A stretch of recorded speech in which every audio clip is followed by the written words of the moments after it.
जयपुर से खबर, जहां डिस्कॉम ने दी नया घर बनाने वालों को बड़ी राहत। अब निर्माणाधीन आवासीय भवनों के लिए मिल सकेंगे स्थायी विद्युत कनेक्शन। स्वयं के आवासीय उपयोग के लिए निर्माण कराने वाले आवेदकों को ये राहत। बड़ी जानकारी, बड़ी खबर। जयपुर डिस्कॉम के 90वीं DCF की बैठक में ये अहम फैसला लिया गया। जयपुर डिस्कॉम CMD आरती डोगरा की मंजूरी के बाद आदेश जारी हुए और अब तक निर्माणाधीन मकान के लिए जारी होते थे अस्थायी घरेलू कनेक्शन। अस्थायी घरेलू कनेक्शन में उपभोक्ता को देनी होती है 1.5 गुना ट्रैफिक, 1.5 गुना टैरिफ के चलते लोग ज्यादातर अस्थायी घरेलू कनेक्शन के बजाय रास्ता निकालते हैं। अस्थायी घरेलू कनेक्शन के बजाय चोरी की बिजली से निर्माण कार्य करने के मामले सामने आते थे और डिस्कॉम प्रशासन ने व्यवस्थाओं को बदलने का फैसला लिया है। बिजली चोरी रुकेगी, लोगों को राहत मिलेगी और डिस्कॉम को रेवेन्यू मिलेगा।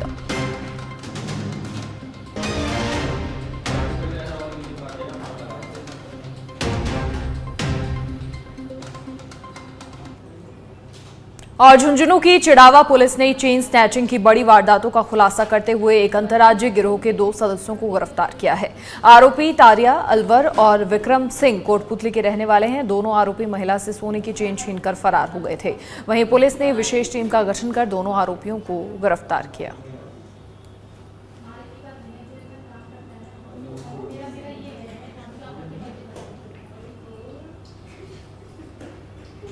जोधपुर के तनावड़ा क्षेत्र में हैंडीक्राफ्ट फैक्ट्री में आग लग गई और आग लगने की सूचना मिलने के बाद फायर ब्रिगेड की गाड़ियां मौके पर पहुंची। घंटों मशक्कत के बाद आग पर काबू पाया। आग लगने की सूचना मिलने के बाद मुख्य अग्निशमन अधिकारी और फायर ब्रिगेड की टीम मौके पर पहुंची। दमकल कर्मियों की सजगता की वजह से समय पर आग पर काबू पा लिया गया। वहीं अन्यथा पेट्रोल पंप होने की वजह से बड़ा हादसा भी हो सकता था।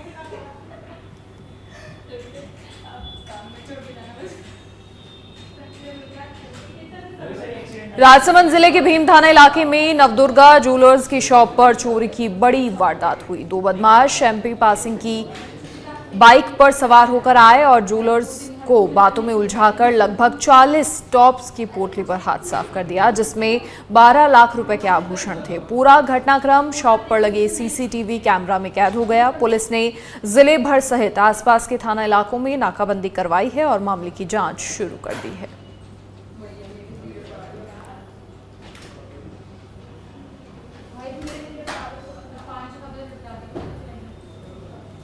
तो CCTV कैमरा में चोरी की ये पूरी घटना कैद हो गई। बाइक पर सवार 2 बदमाश और 12 लाख के आभूषण की चोरी की वारदात को अंजाम दिया।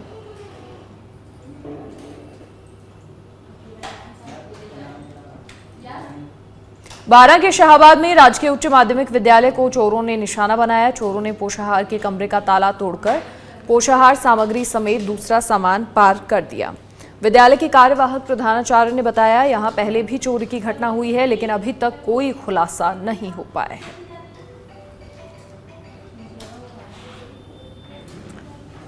तो 5 कमरों का ताला तोड़कर चोरों ने यहां आतंक मचाया।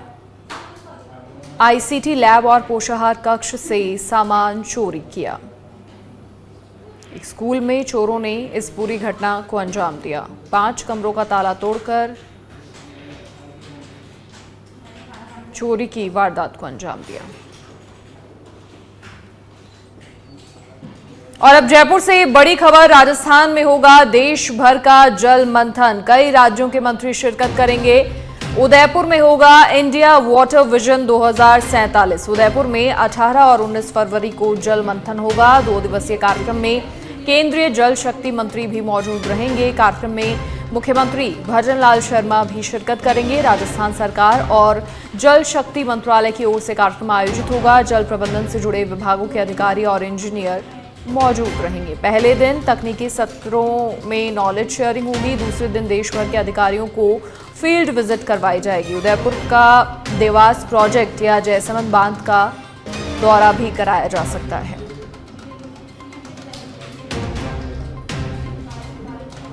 कार्यक्रम में मुख्यमंत्री भजनलाल शर्मा भी शिरकत करेंगे। राजस्थान सरकार और जल शक्ति मंत्रालय की ओर से ये कार्यक्रम आयोजित होगा। जल प्रबंधन से जुड़े विभागों के अधिकारी और इंजीनियर्स इस कार्यक्रम में मौजूद रहेंगे। पहले दिन तकनीकी सत्रों में नॉलेज शेयरिंग होगी। दूसरे दिन देश भर के अधिकारियों को फील्ड विजिट करवाई जाएगी।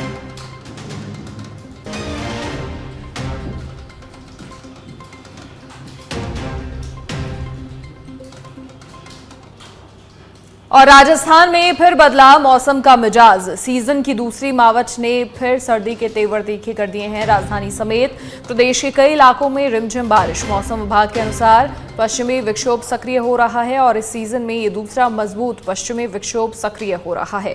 इस पश्चिमी विक्षोभ का आज सबसे ज्यादा असर देखने को मिलेगा और इससे पहले 26 से 28 दिसंबर के बीच वेदर सिस्टम से मावट हुई थी। तो सीजन की दूसरी मावट और साल की पहली बारिश राजधानी समेत प्रदेश के कई इलाकों में देखने को मिली।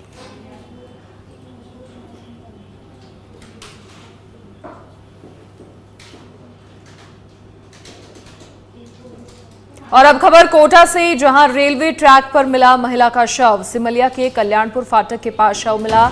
ज्योति के रूप में मृतका की पहचान हुई। घरेलू झगड़े के बाद आत्महत्या की बात सामने आई। सिमलिया थाना पुलिस प्रकरण की जांच कर रही है। रेलवे ट्रैक पर महिला का शव मिला। सिमलिया के कल्याणपुर फाटक के पास ये शव मिला। बड़ी जानकारी, ज्योति के रूप में मृतका की पहचान हुई। घरेलू झगड़े के बाद आत्महत्या की बात सामने आई।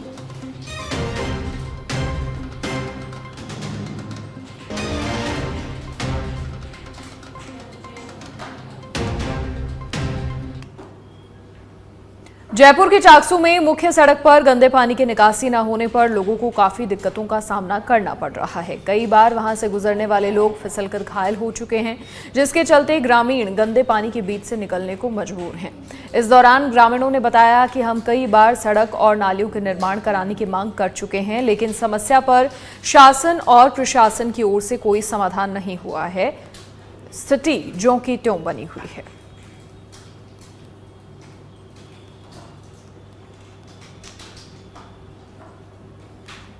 गाँव टिगरिया की समस्या है। हमने कई बार प्रशासन से, PWD से, राज्य सरकार से, MLA से, विधायकों से कई बार लिख दिया हमने। अभी PWD का काम है। ये गाँव का जो पानी का निकास है यहाँ आता है। हम जो सहयोग कर रहे हैं वो तो करेंगे। अब गाँव वालों ने कहा, रात को टेक निकल गया था।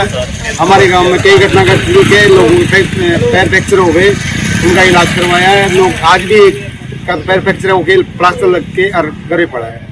लेडीज टीचर लेडीज टीचर गिर गई थी, उसका हाथ फ्रैक्चर हो गया। तो ये हमारी ग्राम पंचायत पढ़ाती है टिगरिया में संस्कार।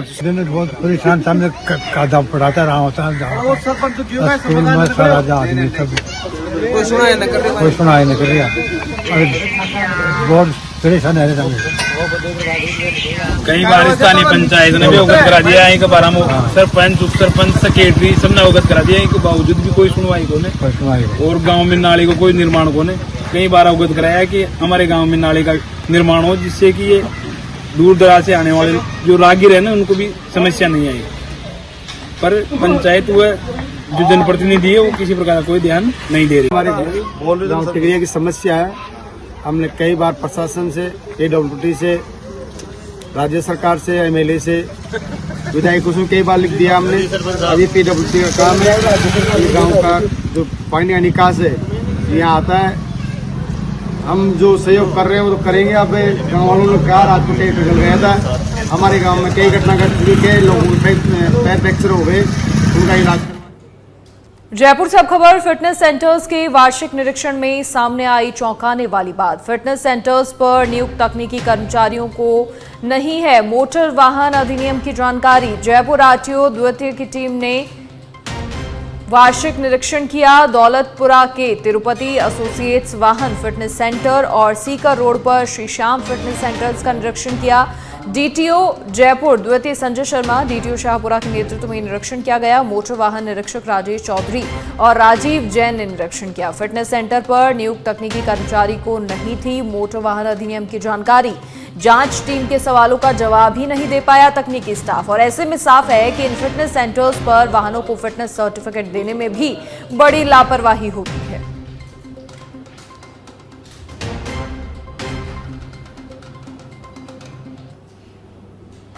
बीकानेर में अंतर्राष्ट्रीय ऊंट उत्सव की शुरुआत हो चुकी है। बीकानेर के पवन व्यास ने अपना ही रिकॉर्ड तोड़ते हुए दुनिया की सबसे लंबी पगड़ी बांधने का रिकॉर्ड बनाया है। ऊंट उत्सव के दौरान उद्घाटन समारोह में पवन व्यास ने 2025 फीट लंबी पगड़ी बांधी। इस रिकॉर्ड को वर्ल्ड बुक ऑफ रिकॉर्ड्स में दर्ज किया गया है और इससे पहले पवन व्यास ने सबसे लंबी पगड़ी और सबसे छोटी पगड़ी बांधने का रिकॉर्ड बनाया था। पिछला रिकॉर्ड उन्होंने 1570 फीट लंबी पगड़ी बांधकर बनाया और अब उसे तोड़ते हुए 2025 फीट यानी 81 साफों के बराबर लंबाई में ये पगड़ी बांधी गई। वहीं अंतर्राष्ट्रीय ऊंट उत्सव 12 जनवरी तक चलेगा और जिला कलेक्टर नम्रता वृष्णि, निगम के आयुक्त मयंक मनीष और साथ ही वर्ल्ड बुक ऑफ रिकॉर्ड्स के प्रतिनिधि ने उन्हें प्रमाण पत्र सौंपा।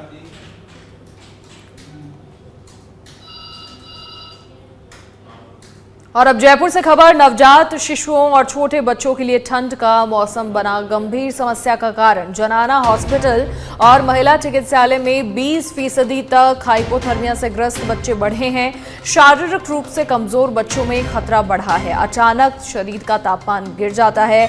निमोनिया, कोल्ड डायरिया, दिमागी बुखार, सांस संबंधी समस्याओं के मरीजों में बढ़ोतरी देखी जा रही है। जेके लॉन अस्पताल के ओपीडी में 70% तक मरीज मौसमी बीमारियों से ग्रसित, 40% तक निमोनिया, कोल्ड डायरिया, दिमागी बुखार और सर्दी जुकाम के लक्षणों से पीड़ित हैं। निमोनिया और दिमागी बुखार के मरीज अस्पताल के आईसीयू में भर्ती हो रहे हैं।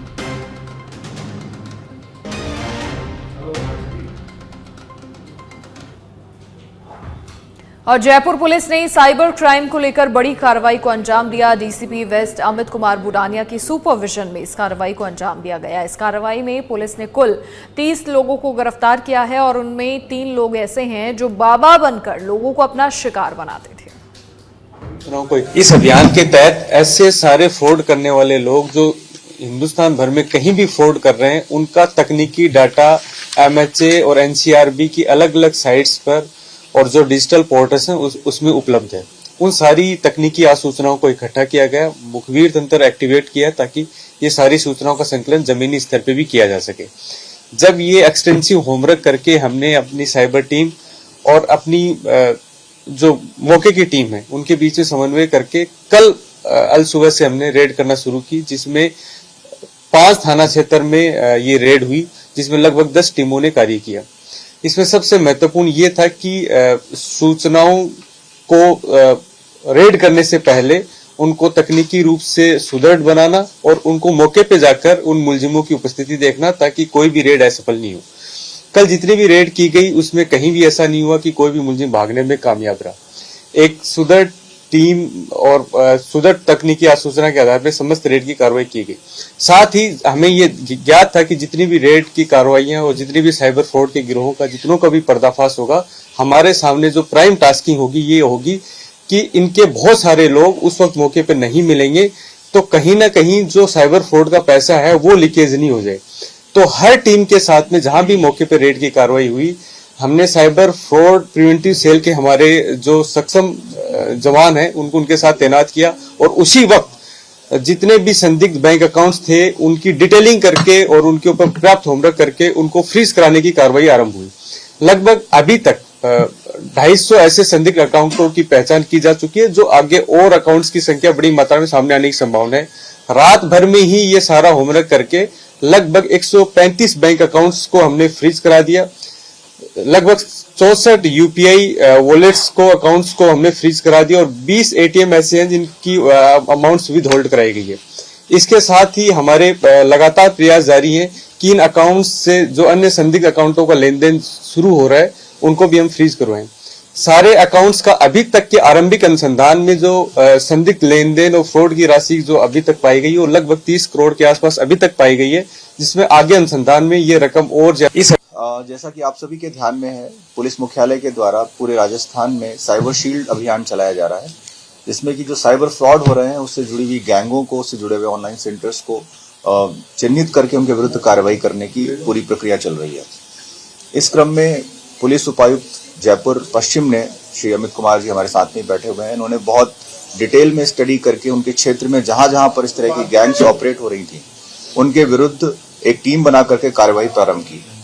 इस टीम में उन्होंने अपने जिले के उन थानों को चिन्हित किया, थाना अधिकारियों को टीम में शामिल किया, जिसमें कि हरमाड़ा है, कर्णी विहार है, करधनी है, विंदायका है, कालवाड़ है।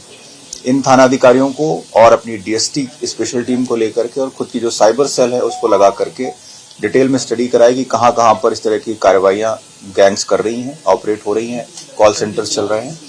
इसको चिन्हित करने के बाद में उन्होंने कल डिटेल में बहुत बड़ी रेड को प्लान किया, जिस रेड में कल राजस्थान के मुख्यमंत्री भजनलाल शर्मा का दिल्ली दौरा। ये बड़ी जानकारी, आज दोपहर दिल्ली पहुंचेंगे सीएम भजनलाल शर्मा और साथ ही केंद्रीय गृह मंत्री अमित शाह के साथ शाम 5:30 बजे उनकी बैठक है।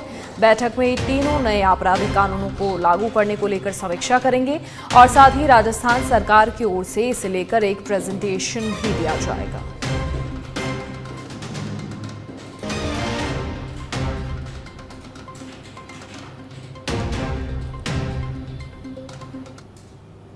नागौर की मेड़ता सिटी में रामलला प्राण प्रतिष्ठा के प्रथम वर्ष पर प्रभात फेरी का आयोजन हुआ। प्रभात फेरी का जगह जगह स्वागत हुआ। वहीं सैकड़ों महिलाओं सहित हजारों लोग प्रभु श्री राम के जय घोष करते हुए प्रभात फेरी में शामिल हुए।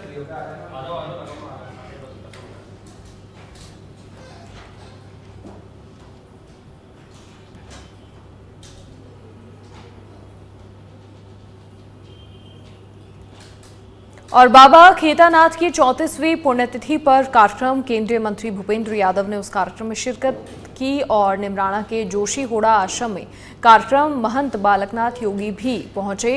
निमराना से वापस दिल्ली लौटेंगे भूपेंद्र यादव। मेरा ये सौभाग्य है कि हमारे शंकरनाथ जी पूरे इलाके में सत्संग का और सारे आध्यात्मिक मूल्यों का जो बुनियाद खेतानाथ जी ने रखी थी उसको आगे बढ़ा रहे हैं। आज महाराज खेतानाथ जी की 34वीं पुण्यतिथि है। उन्होंने जो शिक्षा को लेकर और बाकी लोगों कामों को लेकर के काम किया, उस सारी परंपरा को शंकरनाथ जी बढ़ा रहे हैं और इसलिए मैं विशेष रूप से दिल्ली से आज यहाँ पर नमन करने आया हूँ और इलाके में खुशहाली रहे और तरक्की रहे, उसके लिए हम सब लोग काम। दिल्ली चुनाव सर पर है, हिंदी में मतभेद हो चुका है, उसको लेकर क्या कहेंगे? तो टूट चुका है। मतभेद में तो रहने की गुंजाइश होती है, वो कोई अस्तित्व में ही नहीं है दिल्ली में पूरी तरीके से भारतीय। और अब जयपुर से बड़ी खबर, छात्रावास अधीक्षक ग्रेड सीधी भर्ती परीक्षा 2024 भर्ती परीक्षा का दस्तावेज सत्यापन का शेड्यूल जारी हो गया है। पात्रता जांच और दस्तावेजों का सत्यापन होगा। 15 से 27 जनवरी तक सत्यापन किया जाएगा।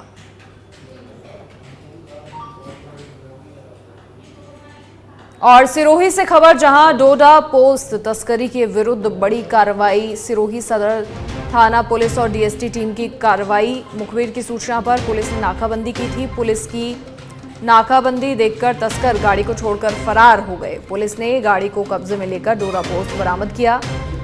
गाड़ी में डोडा पोस्ट से भरे छोटे बड़े 8 कट्टे जब्त किए गए। सीआई हंसाराम सिरवे की टीम ने ये कार्रवाई की।